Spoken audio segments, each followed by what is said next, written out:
Hi hello friends, welcome back to our channel the Treathouse. எல்லோரும் எப்படி இருக்கீங்க? இன்றைக்கி நம்ம Treathouseல ஒரு குட்டி விலாக் தான் பார்க்க போகிறோம். ரீசெண்டாக நான் வீடு வந்து குடி போயிருந்தேன். அந்த வீடு குடி போயிருந்தப்போ பால் காய்ச்சினது, அதுக்கு நம்ம எப்படி நம்ம பால் காய்ச்சலாம், அதுவும் இல்லாமல் வந்துட்டு நம்மளுக்கு என்னென்ன பொருள் தேவைப்படுன்றது தான் இந்த வீடியோவில் டீட்டெயிலாக சொல்லியிருக்கேன். யாராவது புதுசாக பால் காய்ச்சிட்டிங்கன்னா இந்த வீடியோ ரொம்ப யூஸ்ஃபுல்லாக இருக்கும். வாங்க வீடியோக்குள்ளே போகலாம். பால் காய்ச்சதுக்கு முதல்ல நம்மளுக்கு வந்துட்டு நல்ல நிறைஞ்ச குடத்தில் தண்ணி எடுத்துகிட்டு உப்பும் தண்ணி எடுத்துகிட்டு உள்ளே வந்துடுங்க. அதுக்கப்புறமா வாசல் தெளித்து கோலம் போட்டுக்கோங்க. கோலம் உங்களுக்கு எந்த கோலம் உங்களுக்கு தெரியுமோ அதை சிம்பிளாக இருந்தாலும் பரவாயில்ல போட்டுக்கோங்க. அரிசி மாவாக இருந்தால் ரொம்ப நல்லது. நான் இன்றைக்கி அரிசி மாவில் தான் கோலம் போட்டுக்கிறேன். அடுத்து பார்த்திங்கன்னா, நான் முன்னாடியே வீடியோவில் காட்டின மாதிரி ஏற்கனவே நான் வந்து பூஜை பாத்திரம் எல்லாமே வந்துட்டு நாங்கள் பேக் பண்ணி கொண்டு வந்துட்டேன். பழைய இதில் இருந்து வீட்டில் இருந்தே, அதாவது மஞ்சள், திரி, குங்குமம், எண்ணெய், உங்களுக்கு டீட்டெயில்டாக எல்லாமே வந்துட்டு நான் டிஸ்கிரிப்ஷன் பாக்ஸில் கொடுக்குறேன். சந்தனம், ஒரு சாமி படம், அதுக்கப்புறம் வந்து பார்த்திங்கன்னா பூ, பழம். எனக்கு வந்துட்டு இங்கே என்ன அவைலபிளாக இருக்கோ நான் அதை மட்டும் எடுத்துகிட்டு நான் வந்திருக்கேன். ஸோ கோலம் போட்டு முடித்தாச்சு. அதே மாதிரி நம்ம எந்த இடத்துல சாமி வைக்க போகிறோமோ அங்கேயும் நம்ம கோலம் போட்டு அது மனையும் நம்ம ரெடி பண்ணிக்கலாம். நான் இங்கே இருந்த டேபிள்லேயே நம்ம வந்து சிம்பிளாக இது பண்ணிக்கிட்டேன். பூஜை பாத்திரம் நைட்டே கழுவிட்டு நான் வச்சுட்டேன்.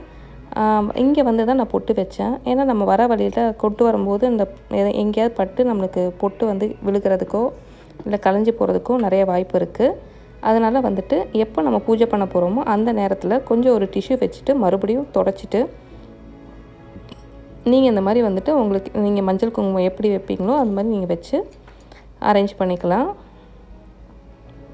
அதே மாதிரி ஒரு 1 லிட்டர்லேருந்து 2 லிட்டர் வரைக்கும் பால் வாங்கிக்கோங்க. பால் பாத்திரம் புதுசாக வாங்கிக்கோங்க. இந்த மாதிரி ஒரு 5 சாமி இருக்கிற மாதிரி இந்த சாமி படம் வாங்கிக்கோங்க. அப்படியும் இல்லைனாலும் பரவாயில்லைங்க. இந்த மாதிரி மஞ்சளில் பிள்ளையாரை பிடிச்சி வச்சு நமக்கு சாமி கும்பிட்டுக்கலாம்.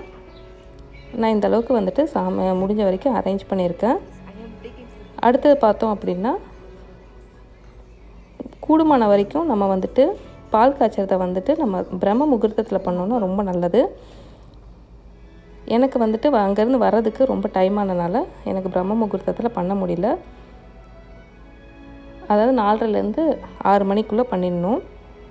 நான் வந்து இந்த வாட்டி வந்து பண்ணும்போது ராவுகாலம் எமகண்டம் இல்லாத நேரமாக பார்த்துக்கிட்டேன். அதே மாதிரி கேஸ் ஸ்டவ்வும் நல்லா தொடச்சிட்டு அதுக்கும் ஒரு கோலம் போட்டுக்கோங்க. பால் பாத்திரம் புதுசாக வாங்கி அதை கழுவிட்டு அதுக்கும் மஞ்சள் குங்குமம் வச்சுக்கோங்க. அடுத்ததாக லெமன் கட் பண்ணி எல்லா வாசப்படியும் முன்னாடியும் வச்சுருங்க. அது வந்து பார்த்திங்கன்னா உங்களுக்கு எந்த நெகட்டிவ் வைப்ரேஷன் இருந்தாலும் அதை வந்து எடுக்கிறதுக்கு உங்களுக்கு ரொம்ப யூஸ்ஃபுல்லாக இருக்கும். ஏன்னா புது வீடுன்றனால நம்ம வந்துட்டு இதுவே நம்ம சொந்த வீடாக இருந்தால் நம்ம யாகம்லாம் வளர்த்து நம்ம வந்துட்டு கிரகப்பிரவேசம்லாம் பண்ணுவோம். இது வந்து நம்மளுக்கு வாடகை வீடுன்றப்போ நம்ம அதெல்லாம் பண்ண மாட்டோம். ஜஸ்ட் நம்ம பால் மட்டும்தான் காய்ச்சுவோம்.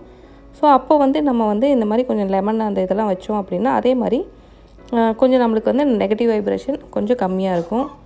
அடுத்தது பார்த்தோம்னா, நீங்கள் வந்து சாம்பிராணி வந்து போட்டு எல்லா ரூமுக்கும் காட்டிடுங்க. பால் நல்லா பொங்கிடுச்சு. பால் எந்த திசையில் பொங்கிருக்குன்றதையும் நோட் பண்ணி வச்சுக்கோங்க. இப்போ வந்து இந்த பால் பாத்திரத்தை அப்படியே எடுத்துகிட்டு போய் நம்ம சாமிக்கிட்ட வச்சு சாமி கும்பிட்டுக்கலாம். நல்லா வந்துட்டு இனிப்பு நல்லா கொஞ்சம் போட்டே வைங்க. எக்ஸ்ட்ராவாக இருந்தாலும் பரவாயில்ல, சுகர் போட்டே நம்ம சாமி கும்பிட்டுக்கலாம்.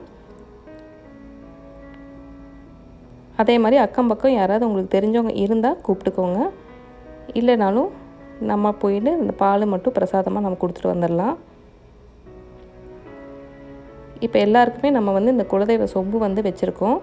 அதனால் சாமி கும்பிடும்போது பிள்ளையார், அதுக்கப்புறமா வந்துட்டு குலதெய்வத்தையும் நினச்சி சாமி கும்பிட்டுக்கோங்க. அதுக்கப்புறம் உங்களுக்கு எந்த சாமி பிடிக்குமோ சாமி கும்பிட்டுக்கோங்க. அதே மாதிரி நான் பக்கத்தில் தட்டில் பார்த்தீங்கன்னா அரிசி, புளி, துவரம் பருப்பு, அதுக்கப்புறம் பார்த்தோம்னா கல்லுப்பு, இதெல்லாம் வந்துட்டு ஒரு தட்டில் அரேஞ்ச் பண்ணி வச்சுருக்கேன். இப்போ தீபாரத்தனை காட்டும் போதே நீங்கள் என்ன பண்ணுங்கள் அப்படின்னா, உங்கள் வீட்டில் இருக்க எல்லா இடத்துக்கும் நல்லா தீபாரத்தனை காட்டிக்கோங்க. அதாவது பெட்ரூமு, ஹாலு, கிச்சனு, அந்த மாதிரி எல்லா ரூமும் எத்தனை ரூம் இருக்கோ அந்த ரூமுக்கெல்லாம் தீபாரத்தனை காட்டிக்கோங்க. நான் எல்லாத்தையுமே நான் வந்து வீடியோ இது பண்ணல.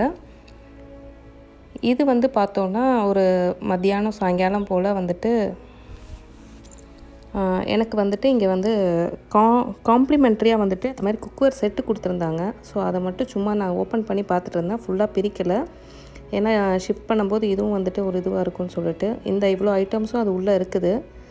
அப்புறமா தான் பார்க்கணும். டின்னர் செட்லேருந்து மட்டும் கொஞ்சம் ஐட்டம்ஸ்லாம் எடுத்துட்டேன். கிண்ணம்லாம் யூஸ் பண்ணுறதுக்காக புதுசாகவே இருக்குன்றனால அதையே யூஸ் பண்ணிக்கிட்டேன். அப்புறம் ஒரு kettle, iron box, dinner set open பண்ணதுனால ஒரு இதுவாக வந்து அடுக்கி வச்சுக்கிட்டேன் சிம்பிளாக. ஏன்னா அது எல்லாமே வந்துட்டு உடையிற ஐட்டமாக இருந்தது, அதனால் பத்திரமா இருக்கட்டும்னு சொல்லி மேலே அடுக்கி வச்சாச்சு.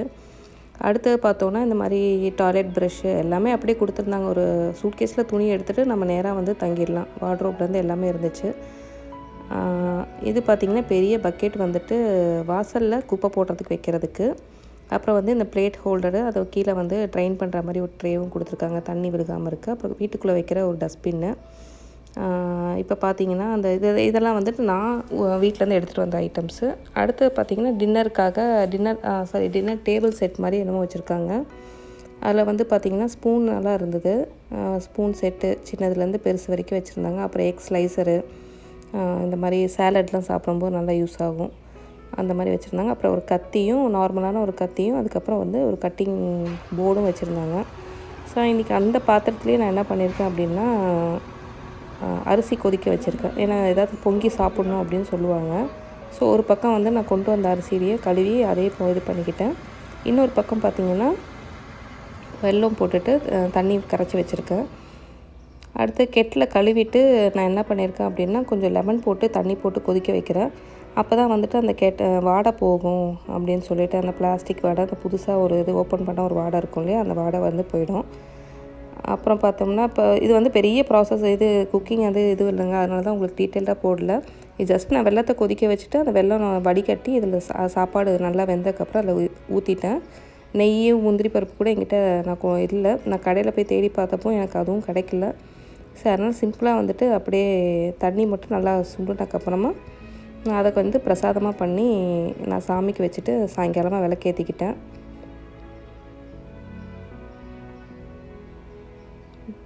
சரி, நம்ம ஏதாவது ஸ்வீட் பண்ணி அடுத்து வந்துட்டு ஒரு இதே நெய்வேத்தியம் பண்ணணுன்றதுக்காக ஸோ இந்த மாதிரி யோசிச்சு நான் பண்ணிட்டேன் நான்.